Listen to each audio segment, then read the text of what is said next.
India story channel में आपका बहुत बहुत स्वागत है। अलर्ट इंडिया स्टोरी में हम हर रोज़ नई स्टोरी आपके साथ साझा करते हैं। उम्मीद करता हूँ कि आपको भी वो स्टोरी अच्छा लगता होगा। अच्छा लगता है तो हमारे अलर्ट इंडिया स्टोरी चैनल को सब्सक्राइब कीजिए, बेल आइकन का बटन दबा दीजिए। जब भी हम कोई नया वीडियो उसके ऊपर अपलोड करें तो सबसे पहले उसका नोटिफिकेशन आपको मिलो। और समा व्यर्थ न करते हुए तो आओ आप हम करते हैं जी आज की जो नई स्टोरी शुरू। तो आप हमारे साथ आखिर तक जुड़े रहना। आशा करता हूँ कि आपको जी हमारा वीडियो अच्छा लगता होगा, तो अपने दोस्तों के साथ साझा जरूर कीजिए।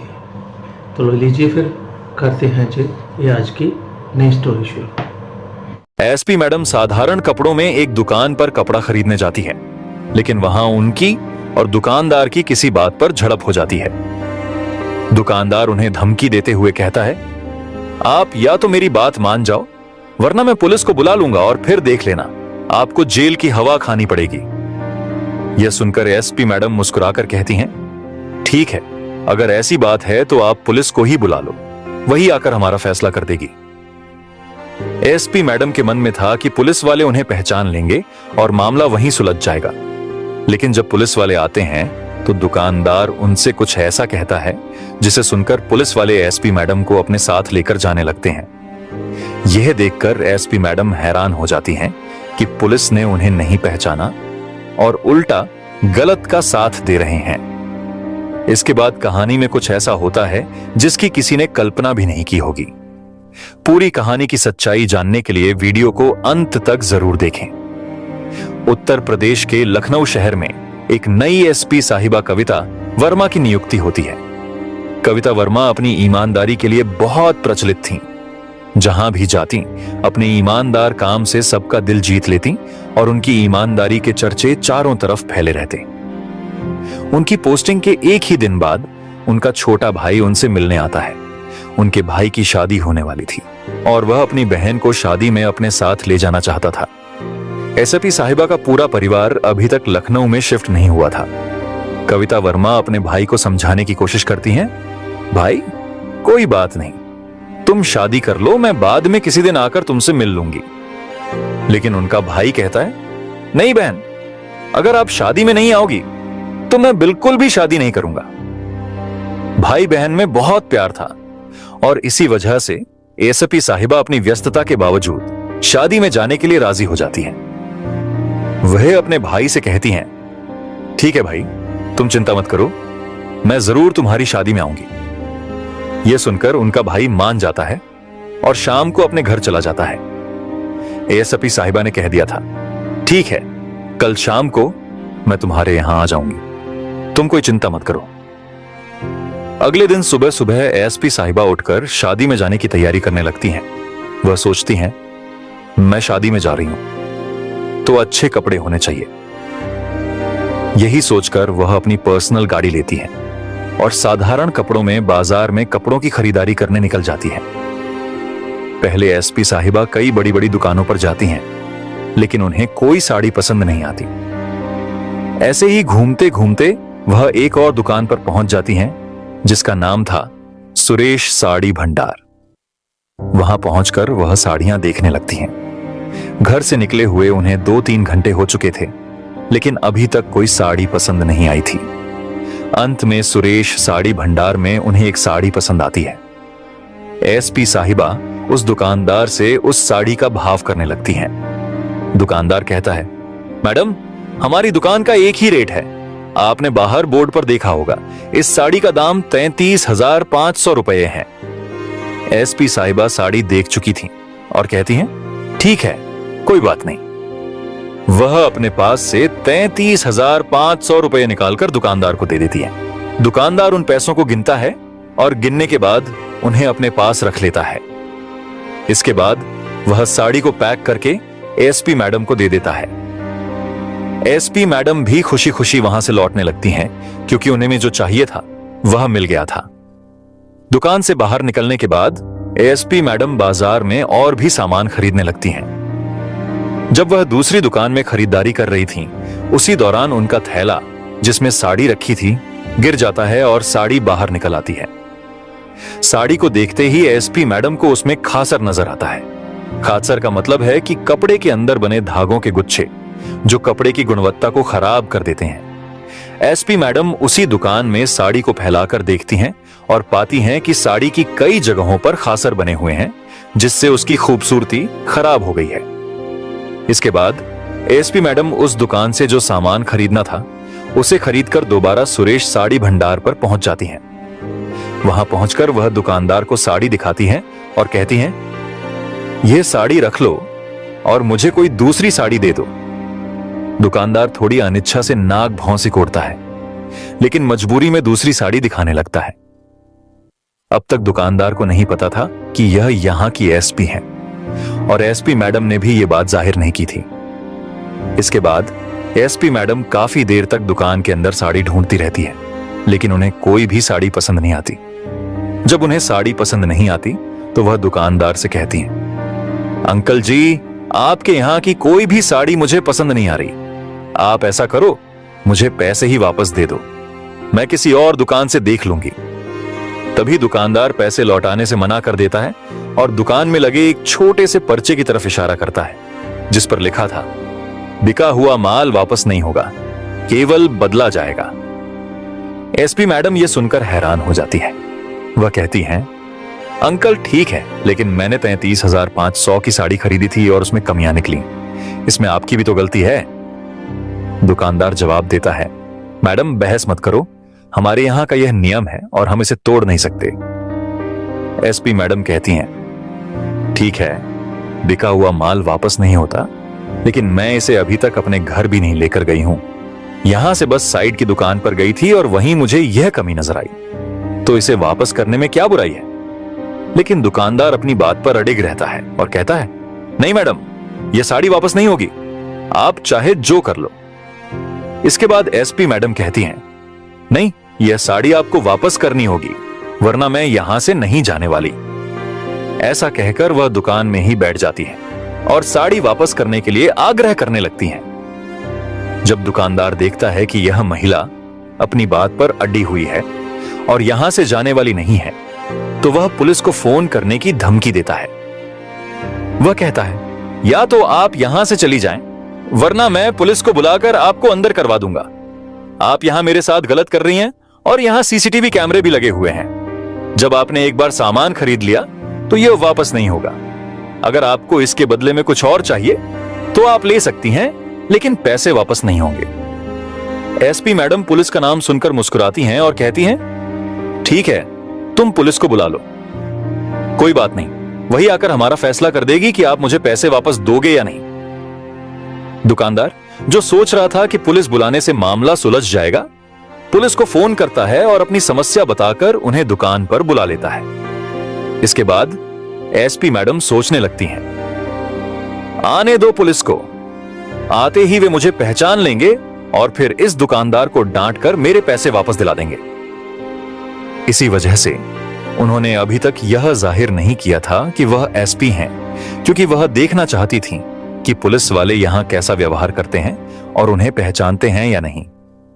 थोड़ी देर बाद पुलिस वाले दुकान पर पहुंच जाते हैं। दुकानदार से बात करने के बाद वह पुलिस वालों को एक तरफ ले जाता है और चुपके से रिश्वत देता है। पुलिस वाला ईमानदारी से अपना काम करने के बजाय इस महिला के साथ बदतमीजी करने लगता है और धमकाने लगाता है। वह कहता है, वैसे तो आप पढ़ी लिखी लगती हैं, लेकिन इस तरह के काम करते हुए आपको शर्म नहीं आती? जब दुकान पर लिखा है कि बिका हुआ माल वापस नहीं होगा, तो आप इसे वापस कैसे करवा सकती हैं? यह सब सुनकर एसपी मैडम हैरान रह जाती हैं। उन्हें बुने इस बात का अंदाजा था कि दुकानदार की गलती थी, क्योंकि साड़ी में डिफेक्ट था। कोई भी व्यक्ति इतनी कीमत में डिफेक्टिव साड़ी क्यों लेगा?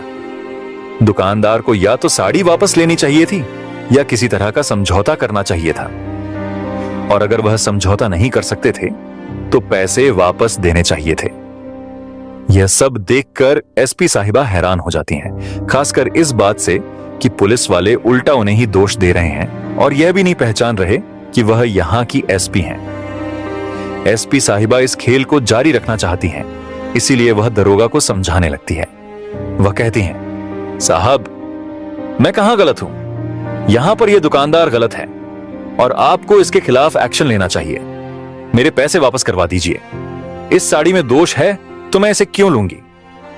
दुकानदार बीच में कहता है, साहब, मैंने इन्हें अच्छी तरह से साड़ी दिखाकर मोल भाव किया था। इन्होंने पैसे देकर साड़ी ली और चली गई।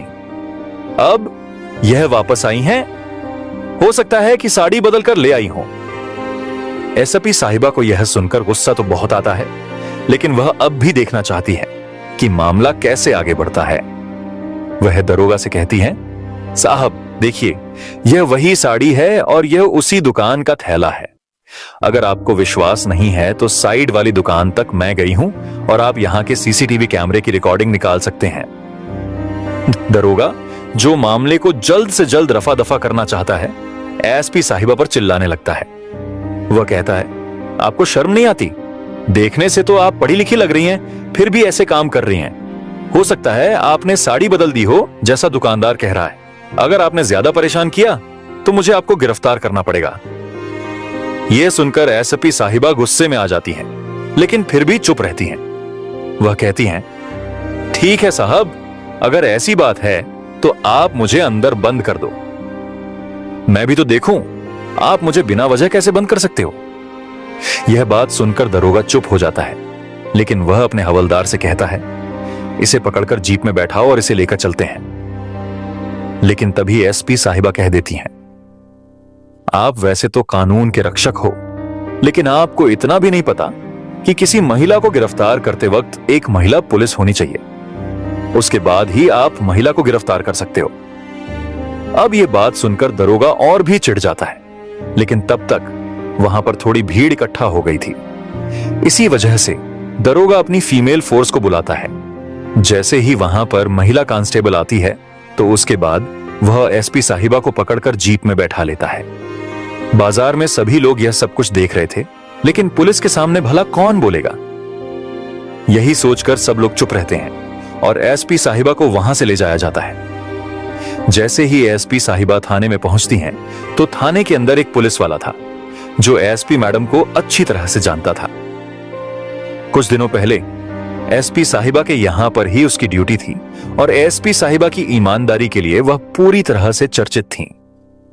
शुरुआत में जब पुलिस वाला आया था तो उसे पता नहीं था, लेकिन धीरे धीरे वह समझ जाता है कि यह एसपी साहिबा ही हैं। जैसे ही वह एसपी साहिबा को थाने के अंदर आता हुआ देखता है तो वह एकदम से हैरान रह जाता है। वह आकर दरोगा को समझाने लगता है और कहता है, साहब, आपने बहुत बड़ी गलती कर दी है और इस गलती के लिए आपको बहुत पछताना पड़ेगा। लेकिन तभी एसपी साहिबा उसे देखती हैं और आंखों ही आंखों में इशारा कर देती हैं कि चुप रहो। पुलिस वाला भी तुरंत समझ जाता है। इतनी ही देर में दरोगा कहने लगता है, गलत क्या किया है? ये हमें चैलेंज कर रही थी कि कानून मुझसे अच्छी तरह से जानती है, तो इसी वजह से इसे उठा लाए गए हैं। एक रात हवालात की हवा खाएगी तो इसे पता चल जाएगा कि कायदा कानून क्या होता है। ऐसा कहकर दरोगा ने एसपी मैडम को हवालात में बंद कर दिया। एसपी मैडम अंदर से दरोगा को तरह तरह के कानूनी प्रावधान बताते हुए कहने लगती हैं, तुमने यह गलत किया है। रात के समय तो तुम मुझे यहां पर रख ही नहीं सकते, फिर मैं एक रात हवालात की हवा कैसे खा सकती हूं?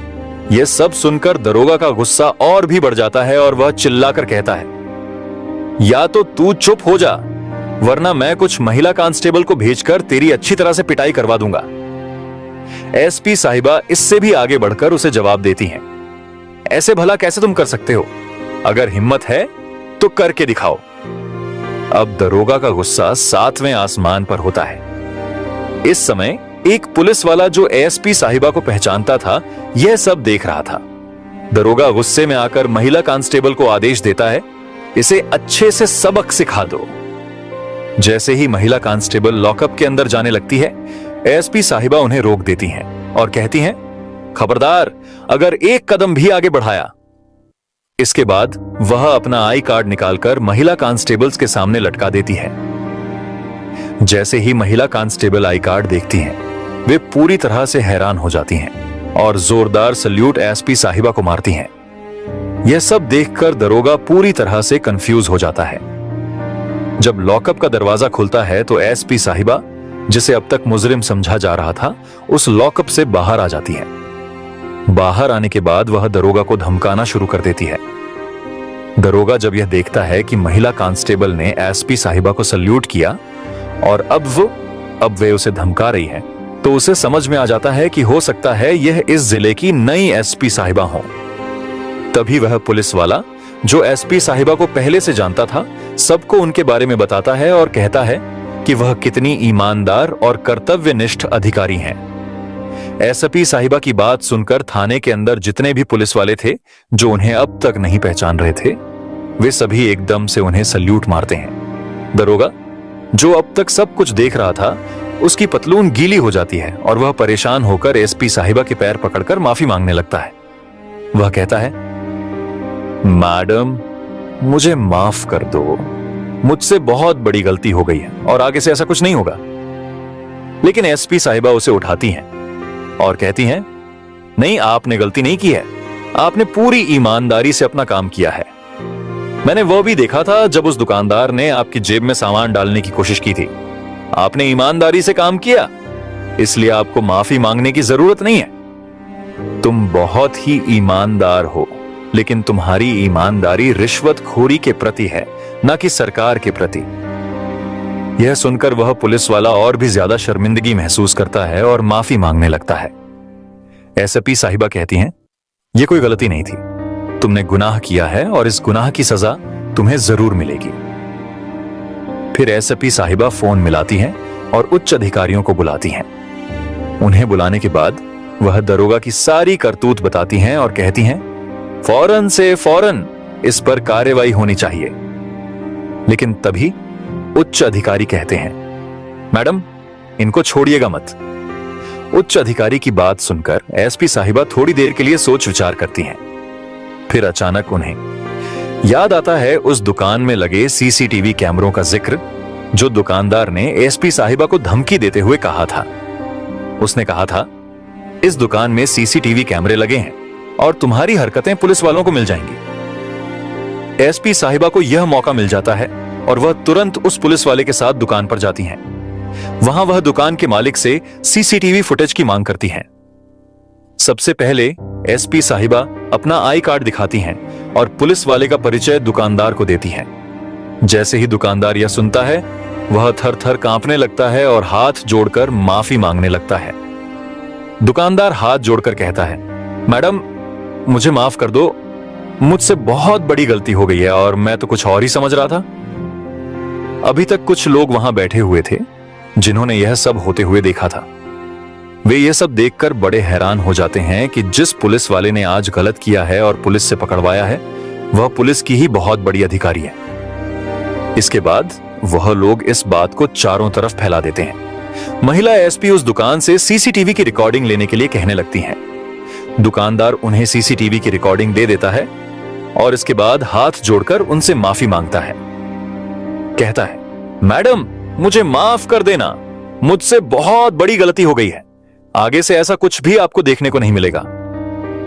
उसी पर्चे पर जो लिखा हुआ था कि बिका हुआ माल वापस नहीं होता, वह दुकानदार फौरन उस पर्चे को फाड़ देता है और एसपी साहिबा के पैरों को पकड़ने लगता है। लेकिन तभी एसपी साहिबा उसे खड़ा करती हैं और सभी लोगों के सामने कहती हैं, देखो अंकल, आपकी उम्र काफी ज्यादा है और आप मेरे पैर पकड़ते हुए अच्छे नहीं लग रहे। हाँ, आपने जो गलती की है, ऐसी गलती अब किसी के साथ मत करना, क्योंकि यहां पर जो भी आपके पास आता है वह ग्राहक होता है और ग्राहक भगवान का रूप होता है, तो उनके साथ ऐसा ही व्यवहार करें। आज के बाद कभी भी ऐसा मत करना और आपकी दुकान की अगर कोई भी शिकायत मैंने सुन ली तो फिर मैं आप पर कड़ी से कड़ी कार्रवाई करूंगी और आपको कोई भी नहीं बचा पाएगा। ऐसा कहकर एएसपी साहिबा उन्हें वार्निंग देती हैं। वार्निंग देने के बाद वह सबूत को लेकर वहां से दोबारा थाने चली जाती है। थाने जाने के बाद एएसपी साहिबा उस सबूत को बड़े अधिकारियों के सामने प्रस्तुत करती हैं और कहती हैं, इन पर अच्छी से अच्छी कार्रवाई होनी चाहिए ताकि यह जीवन में कभी भी इस तरह का काम ना कर सके। इसके बाद उस पुलिस वाले को पहले तो सस्पेंड कर दिया जाता है और केस चलने के बाद उसे 3 साल की जेल भी होती है। एसपी साहिबा उस दुकानदार से माफी के समय जो पैसे वापस मिले थे, उन्हीं पैसों से किसी और दुकान से कपड़े खरीदती हैं। कपड़े खरीदने के बाद वह अपने भाई की शादी के लिए निकल जाती है, लेकिन जाते जाते वह काफी देर हो जाती है। जब उनका भाई उनसे लेट होने का कारण पूछता है तो वह पूरी कहानी अपने भाई को बताती हैं। इस कहानी को सुनने के बाद उनका भाई कहता है, बहन, यह तो रोज रोज का है, यहां पर पुलिस वाले ऐसा ही किया करते हैं। तब उनकी बहन रजनी कहती हैं, भाई, मैं सभी को तो नहीं सुधार सकती, लेकिन जहां पर मैं काम किया करती हूं वहां पर इस चीज की कोशिश तो कर सकती हूं। हो सकता है मेरी कोशिश कुछ हद तक कामयाब हो जाए और जिन जिन जगहों पर मैं पोस्टिंग करूं वहां पर लोग ईमानदारी से जीना सीख लें। इसके बाद एसपी साहिबा अपने भाई की शादी को अटेंड करती हैं और शादी के बाद दोबारा से अपनी ड्यूटी ज्वाइन कर लेती हैं। अब जितने दिनों तक उनकी ड्यूटी पटना में रहती है, उस समय तक वहां पर कोई भी पुलिस वाला रिश्वत लेने से पहले 100 बार सोचा करता है, क्योंकि यह केस सभी लोगों के सामने आ चुका था। जो लोग दुकान पर बैठे हुए थे उन्होंने इस बात को चारों तरफ फैला दिया था। जब यह बात अखबार में छपी तब भी यह केस सुर्खियां बटोर रहा था।